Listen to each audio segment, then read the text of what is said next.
Season 7 episode review ആണ്. ഞാൻ live കുറച്ച് ഭാഗമായി കണ്ടുള്ളായിരുന്നു.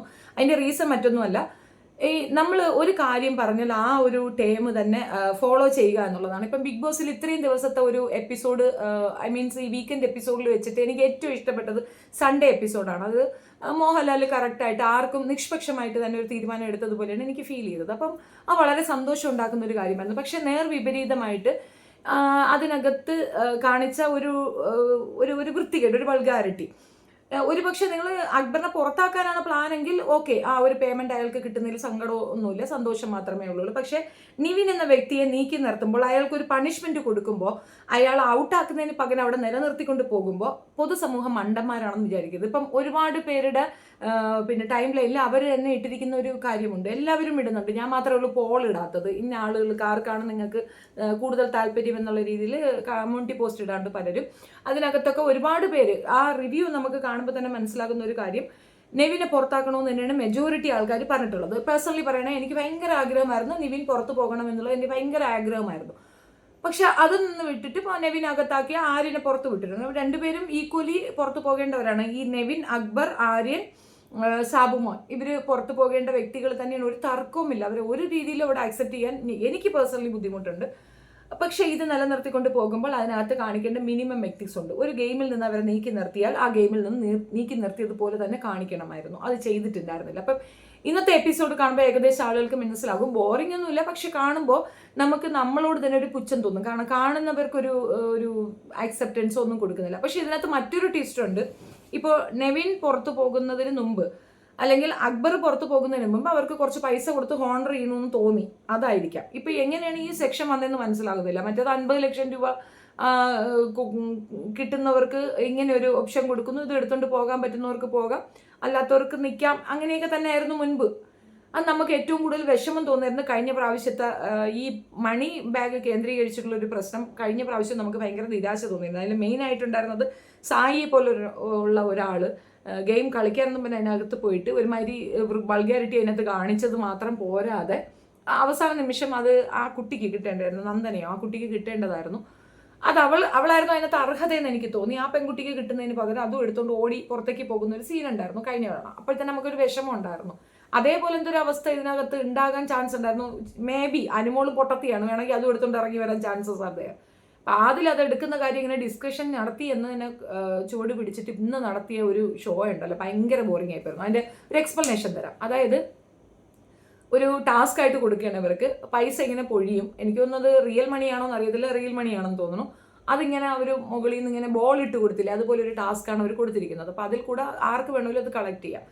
നെവിൻ്റെ അടുത്ത് എടുക്കരുതെന്ന് പറഞ്ഞിട്ടുണ്ടായിരുന്നു, എന്നിട്ട് പോലും നെവിൻ പോയി എടുക്കുന്നു. ബിഗ് ബോസ് അയാളെ വിലക്കുന്നതിന് പകരം നെവിൻ നിങ്ങളത് ആർക്കാണ് കൊടുക്കാൻ പോകുന്നതെന്ന് എന്ന് വെച്ചാൽ എന്തുവാ, അവിടെ ഒരു പാർട്ട്ണറും കൂടെ ഉണ്ടായി എന്ന്. അഫ്കോഴ്സ് അവൻ കൊടുക്കാൻ ഉദ്ദേശിക്കുന്ന അക്ബറിന് തന്നെയാണ്. അപ്പോൾ ആദ്യം കുറച്ച് പൈസ അയാൾ കളക്ട് ചെയ്യുന്നത്, എത്ര 300, 400 അത്രയൊക്കെ അയാളുടെ കയ്യിൽ വരുന്നുള്ളൂ. ഒരു 300-നകത്തുള്ള എമൗണ്ടാണ് അവൻ്റെ കയ്യിലിരിക്കുന്നത്.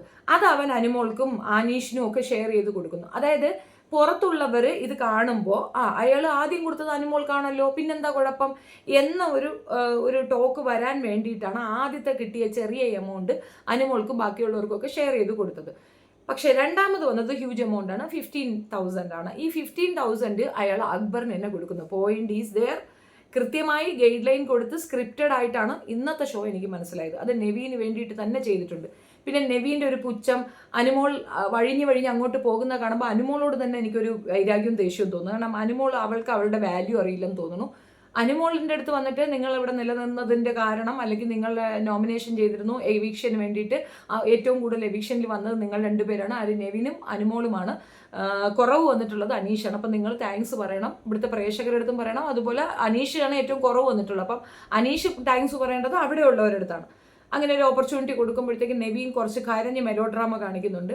അനുമോള് കരയുന്നതിനെ പറ്റി, കരച്ചിലാണെന്ന് പറയുന്നതിനെ പറ്റിയൊക്കെ കളിയാക്കുന്ന നെവിൻ എന്ത് അധികാരമാണുള്ളത് കരയാൻ? നെവിൻ കരയാൻ മാത്രം എന്തുണ്ടായി? അവിടെ നടത്തിയ പക്ക പട്ടി ഷോയ്ക്ക് എല്ലാം പിറകെ സ്വന്തം തുണി പാക്ക് ചെയ്ത് പോകാൻ തയ്യാറായി നിൽക്കുന്ന എനിക്ക് പെട്ടെന്ന് വരുത്തം വന്ന എന്താ, വേദന വന്ന എന്താ? ഇപ്പം അവിടെ നിൽക്കുന്നത് നെവിൻ അനുമോള് കൊടുത്ത ഭിക്ഷയിലാണ്. ഷാനവാസും അനുമോളും കൊടുത്ത ഭിക്ഷയിലാണ് നെവിൻ എന്ന വ്യക്തി ഇപ്പം അവിടെ നിൽക്കുന്നത്. അത് സത്യമായ കാര്യമാണ്. ചിലപ്പം അതിൻ്റെ ഓർമ്മയിലായിരിക്കും എനിക്ക് സങ്കടം വന്നിട്ടുണ്ടാവുക. അല്ലാത്ത പക്ഷം കരയേണ്ട ഒരു കാര്യമൊന്നും അവിടെ ഉള്ളതായിട്ട് എനിക്ക് പേഴ്സണലി ഫീൽ ചെയ്യുന്നില്ല. നിങ്ങളുടെ അഭിപ്രായം നിങ്ങൾ കമൻറ്റിൽ പറയുക. നെവിൻ എന്ന വ്യക്തി അവിടെ ചെയ്തത് എന്തൊക്കെയാണെന്ന് നമ്മളൊന്ന് റീകളക്ട് ചെയ്ത് നോക്കാം. കഴിഞ്ഞ ആഴ്ച മാത്രമല്ല, അതിന്റെ മുന്നത്തെ ആഴ്ചയിലും അയാൾ സെയിം ആറ്റിറ്റ്യൂഡായിരുന്നു. അത് അനുമോൾ അത് വലിയ കാര്യമായിട്ട് എടുത്തിട്ടില്ല. അതിന്റെ കാരണം ഇന്നത്തെ അനുമോളുടെ ആ ഒരു റിയാക്ഷനിലുണ്ട്. എന്തെന്ന് പറഞ്ഞു കഴിഞ്ഞാൽ, അനുമോൾക്ക് അറിയാം അയാൾ പുറത്തേക്ക് പോകും. അപ്പോൾ താൻ കാരണം പുറത്തേക്ക് പോയി എന്നുള്ളത് അവൾക്ക് വിഷമം ഉണ്ടാക്കുന്ന ഒരു കാര്യമാണ്. സോ ഇന്നസെന്റ് കേട്ടോ കുട്ടി, അതാണ് അതിന്റെ പ്രശ്നം. ഒത്തിരി വിഷമിക്കുന്നുണ്ട് അവള്. അതുകൊണ്ടാണ് അവൾ അങ്ങോട്ട് പോയി അവൻ്റെ അടുത്ത് സംസാരിക്കാൻ നിൽക്കുന്നതെന്ന് തോന്നുന്നു. പിന്നെ ഇവർ പ്ലാനിങ് ചെയ്യുന്നു. പിന്നെ നൂറയാണ് നമ്മുടെ ക്യാപ്റ്റൻ ആയിട്ടുള്ളത്. നൂറയുടെ തീരുമാനങ്ങൾ സൂപ്പർ ഗുഡാണ്, സോ ഗുഡാണ്. Adila was not a nice girl. അതിനെ റിലേറ്റ് ചെയ്തിട്ടും അനുമോളും ആദിലയും തമ്മിൽ ഒരു ഫൈറ്റ് അവിടെ നടക്കുന്നുണ്ട്. ഈ എപ്പിസോഡിൽ തന്നെയാണ്. പക്ഷെ കഴിഞ്ഞ തവണയൊക്കെ അനീഷിനെ ഏറ്റവും കൂടുതൽ ചൊടിപ്പിച്ചത് ആദിലയാണ്. ഒരു ജോലിയും ചെയ്യാതെ കയറി മലന്ന് ബീം ബാഗിൽ കിടന്ന് അനീഷിനെ ഏറ്റവും കൂടുതൽ ഉപദ്രവിച്ചതും ആദിലയാണ്. അപ്പൊ ആദില പുറത്തു, ആര്യന് പകരം ആദിലയായിരുന്നു പുറത്തു പോകേണ്ടിയിരുന്നത്. അതിലൊട്ടും ഡിസേർവിങ് അല്ല അവിടെ നിൽക്കാം. പക്ഷെ എന്താണെന്നറിയുമോ, കുറച്ചുകൂടെ കാമപ്പേക്കൂത്തുകൾ കാണിക്കേണ്ട, രണ്ടും കൂടെ ഉമ്മ വെച്ചും കെട്ടിപ്പിടിച്ചും ഒക്കെ നമ്മളെ കുറെ എന്തൊക്കെ പഠിപ്പിക്കാനുണ്ടല്ലോ ബിഗ് ബോസിന്. അതുകൊണ്ടായിരിക്കും രണ്ടിനെ അവിടെ നിർത്തിയിരിക്കുന്നതെന്ന് തോന്നുന്നു. ആര്യന് പകരം അവളെ പറഞ്ഞു വിട്ടാൽ മതിയായിരുന്നു. കണ്ടന്റ് ആയിരുന്നെങ്കിൽ ആര്യം തന്നിട്ടുണ്ടാവുമായിരുന്നു. ഈ വാഴകൾ തമ്മിൽ ഉമ്മ വയ്ക്കുന്നതാണോ കണ്ടന്റ് ആയിട്ട് തന്നെ. ആൻഡ് വൺ തിങ് ഉണ്ട്, നൂറ വിചാരിക്കുന്നത് നൂറ ഏറ്റവും 5ലേക്ക് പോയത് എന്തോ ഭയങ്കര സംഭവമാണെന്നും അതേപോലെ അവരുടെ മാരേജ് അല്ലെങ്കിൽ അവരുടെ ആ ലൈഫ് സ്റ്റൈലൊക്കെ ആളുകൾ അക്സെപ്റ്റ് ചെയ്യുന്ന ഒരു ഭയങ്കര സംഭവമാണെന്നും ഒക്കെയാണ് ആ പെങ്കൊച്ച് വിചാരിക്കുന്നത്. ഇറങ്ങി വന്ന ശേഷം നീ എൻ്റെ വീഡിയോസൊക്കെ കാണുമെന്നറിയാം. അതുകൊണ്ടാണ് ഞാൻ നിനക്ക് വേണ്ടി ഒരു കാര്യം പറയാം. നമ്മൾ ഏറ്റവും മൂല്യമുള്ളവരായി മാറുന്നത് എപ്പോഴെന്നറിയാമോ? നമ്മുടെ മാതാപിതാക്കൾ നമുക്ക് വേണ്ടി പ്രാർത്ഥിക്കുമ്പോഴാണ്. നിന്റെ മാതാപിതാക്കൾ ഏറ്റവും കൂടുതൽ ദണ്ണപ്പെടുന്ന നിന്നെ ഓർത്തിട്ടാണെങ്കിൽ ഒന്നുകിൽ നിനക്ക് എന്തെങ്കിലും പുഴുത്ത അസുഖമായിരിക്കണം, അല്ലെങ്കിൽ നീ ഇതുപോലെ എന്തെങ്കിലും തെണ്ടിത്തരം അവരോട് കാണിച്ചിട്ട് മാറി നിൽക്കുന്നുണ്ടായിരിക്കാം. അവരേറ്റവും കൂടുതൽ സന്തോഷിച്ചത് നിന്റെ ജന്മം കൊണ്ടാണ്. പക്ഷേ നീ എന്ന വ്യക്തി ഏത് ഉന്നതിയിലെത്തിയാലും, എത്ര വലിയ കൊടുമുടി ടച്ച് ചെയ്താലും, നിന്റെ ഉമ്മായും നിന്റെ വീട്ടിലുള്ള നിന്റെ വാപ്പായും നിന്റെ സഹോദരങ്ങളും കരയുന്നുണ്ട്. നീ കാരണം അപമാനിതരായി നിൽക്കുന്നുണ്ടെങ്കിൽ നീ എവിടെ എത്തിയിട്ട് ഒരു കാര്യമില്ല കൊച്ചെ. ഇതൊരു ശാപമായിട്ട് എനിക്ക് തോന്നിയ അതേ ശാപം തന്നെയാണ്. എനിക്ക് അങ്ങനെയാണ് ഫീൽ ചെയ്തത്. ലെസ്ബിയനിസമോ LGBTQ ഒന്നും ഒരു മിസ്റ്റേക്ക് അല്ല. പ്രത്യേകിച്ച് എത്രയോ നാളത്തെ കാത്തിരിപ്പിനൊടുവിൽ കിട്ടിയ മക്കളായതുകൊണ്ട് അവരത് ഉൾക്കൊണ്ടേനെ, അത് പറയേണ്ട രീതി പറഞ്ഞേനെ. കണ്ട നായ്ക്കൾക്കൊക്കെ കടിച്ചു കീറാനായിട്ട് ആ ഉമ്മായും വാപ്പായും ഇട്ട് കൊടുത്തതിൻ്റെ ആ രീതി ഉണ്ടല്ലോ. നീ എത്ര ഉന്നതി ഉണ്ടാക്കിയാലും അതൊക്കെ നിന്നെ അവിടെ നിലനിർത്താനോ അല്ലെങ്കിൽ അതുകൊണ്ട് അഡ്വാൻറ്റേജ് ഉള്ള ഒരു വിഭാഗം ആൾക്കാർ ചെയ്യുന്ന കുൽസിതം മാത്രമാണ്. അതൊരിക്കൽ നിനക്ക് തിരിച്ചറിവുണ്ടാകും. അന്ന് നീ ഒരുപാട് വൈകിപ്പോകും. ആ വൈകി പോകുന്ന നേരത്ത് ഞാൻ ഈ പറയുന്ന വാക്കുകളുടെ ഡെപ്ത് നിനക്ക് മനസ്സിലാകും എന്നുള്ളതാണ്. ആ വിഷയം വിടാം. ഒറ്റക്കാലിൽ നിൽക്കുക, ഒരു മണി ബാങ് ചെയ്യുന്ന ഒരു സംഗതി, അത് ഭയങ്കര രസമുണ്ടായിരുന്നു. അനുമോളുടെ അടുത്ത് പോയി നിന്ന് അക്ബറും നവീനും കാണിച്ച കുറേ കുരുത്തക്കേടുകളുണ്ട്. ഓഫ് കോഴ്സ് അനുമോളെയാണല്ലോ അവർക്ക് ഇഷ്ടം ടാർഗറ്റ് ചെയ്യാൻ വേണ്ടി. ലാസ്റ്റ് മൊമെന്റിൽ അനുമോൾ കുറച്ച് ഓവർ കോൺഫിഡൻസ് ആയതുകൊണ്ടാണ് അങ്ങനെ ഒന്ന് ആടേണ്ടി വന്നത്. ആ 25,000 ഇറ്റ്സ് നോട്ട് നെസസറി, കിട്ടിയില്ലെങ്കിലും കുഴപ്പമൊന്നുമില്ല. ഓൾമോസ്റ്റ് അനുമോൾ ഡണ്ണാണ്. ബാക്കി ആരെ പോലെയും അല്ല. അനുമോൾ പുറത്തു വന്നു കഴിഞ്ഞാൽ അതിനകത്ത് 50 lakhs അവർ ഉണ്ടാക്കുന്നുണ്ടോ ഇല്ലയോ, അവൾക്ക് കപ്പ് കിട്ടുന്നുണ്ടോ ഇല്ലയോ എന്നുള്ളത് സെക്കൻഡറി. അനുമോൾക്ക് പുറത്ത് നല്ല അക്സെപ്റ്റൻസ് ഉണ്ടാകും എന്നുള്ളത് ഗ്യാരണ്ടീഡ് ആണ്.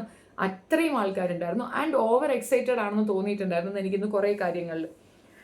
പിന്നെ ഇന്നത്തെ എപ്പിസോഡിൽ ആരെങ്കിലും മിസ് ചെയ്യുന്നുണ്ടോ അങ്ങനെയൊക്കെ കുറേ കമൻസ് ഒന്നും എന്നൊക്കെ കണ്ടിരുന്നു. എനിക്ക് അങ്ങനെ ഫീൽ ചെയ്തിട്ടില്ല. ആരും മിസ് ചെയ്യുന്നതായിട്ടൊന്നും എനിക്ക് ഫീൽ ഈ ടേബിള് ഒരുമാതിരി കോഴി കൊക്കഴിച്ചുകൊണ്ട് നടക്കുന്നതാണെങ്കിൽ അവൻ നടന്നതുകൊണ്ട് അവിടെ എന്തെങ്കിലും ഉണ്ടാകുമോ? ഒന്നുമില്ല.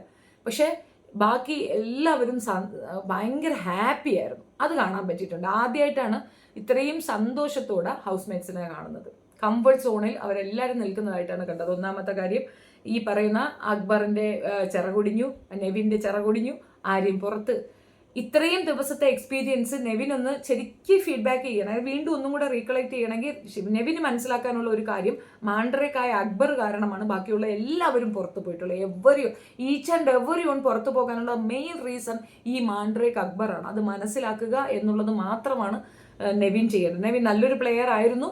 നെവിൻ ബാക്കി എല്ലാ ഈഗോയും മാറ്റി നിർത്തി നന്നായിട്ട് കളിക്കുകയായിരുന്നു. എല്ലാവർക്കും ക്യൂട്ട്നെസ് ഒക്കെ ഒത്തിരി ഇഷ്ടപ്പെട്ട ഒരാൾ തന്നെയായിരുന്നു. അത് നശിപ്പിച്ച് കളഞ്ഞത് നെവിൻ്റെ കയ്യിരിപ്പാണ്. അത് ഇനിയും നശിപ്പിക്കാതെ നോക്കാൻ നെവിനെ കൊണ്ട് സാധിക്കും എന്നുള്ളതാണ് എനിക്ക് മനസ്സിലായത്. ഇനി ഒരു വിഷയം കൂടെ പറയാനുണ്ട്. അതായത് അക്ബറിൻ്റെ ഒരു സ്റ്റേറ്റ്മെൻ്റ് ഉണ്ട്, എല്ലാവരും കൂടെ കടിച്ചു കയറി തിന്നാനിരുന്നു എവിക്ഷൻ്റെ കാര്യം വരുമ്പോൾ 100 ഒഴിച്ച് ബാക്കി എല്ലാവരെയും എവിക്ഷൻ നോമിനേഷനിലേക്ക് ബിഗ് ബോസ് എടുത്തങ്ങ് ഇടുകയാണ്. അത് ബിഗ് ബോസ് അക്ബറിനെയും നെവിനെയും രക്ഷിക്കാൻ വേണ്ടി ചെയ്തതാണെന്നാണ് ബാക്കിയുള്ള കണ്ടസ്റ്റന്റിന്റെ ഒരു വിലയിരുത്തൽ. എൻ്റെയും വിലയിരുത്തൽ അത് തന്നെയാണ്. നല്ല രസമുണ്ട് കേട്ടോ ബിഗ് ബോസ്, സൂപ്പർ കിഡിലോസ്കി. അത് ഞങ്ങൾക്ക് മനസ്സിലായില്ലെന്നാണോ? ഞങ്ങൾക്ക് നല്ലപോലെ മനസ്സിലായി. പക്ഷേ ഒരു കാര്യമുണ്ട്, അവരെ കടിച്ചു കീറാൻ മറ്റുള്ളവർക്ക് ഇട്ടുകൊടുത്തില്ല എന്ന് പറയുന്നു. പക്ഷെ അവർക്ക് തന്നെ ആ ബോധമുണ്ട്. അവർ തന്നെയാണ് ഏറ്റവും കൂടുതൽ മിസ്റ്റേക്ക് കഴിഞ്ഞ ആഴ്ച ചെയ്തത്. ഓരോ ആഴ്ചയിൽ ചെയ്യുന്ന തെറ്റുകളുടെ ഡെപ്തിനനുസരിച്ചിട്ടായിരിക്കുമല്ലോ നോമിനേഷൻസ് വരിക. So it is so obvious these people will be evicted. അവർക്ക് ആ എവിക്ഷനിലേക്ക് നോമിനേറ്റ് ചെയ്യുക എന്നുള്ളത് മറ്റുള്ളവരുടെ ഉത്തരവാദിത്തമാണ്. അപ്പം പൂർണ്ണമായി പറഞ്ഞു കഴിഞ്ഞാൽ അക്ബറും നവീനും തന്നെയായിരുന്നിരിക്കാം എവിക്ഷനിൽ വരാൻ സാധ്യത ഏറെ ഉണ്ടായിരുന്നത്. അപ്പോൾ അവരെ സ്കിപ്പ് ചെയ്യാൻ വേണ്ടിയിട്ട് എല്ലാവരും കൂടെ പിടിച്ചങ്ങ് ഇട്ട് കൊടുത്തു.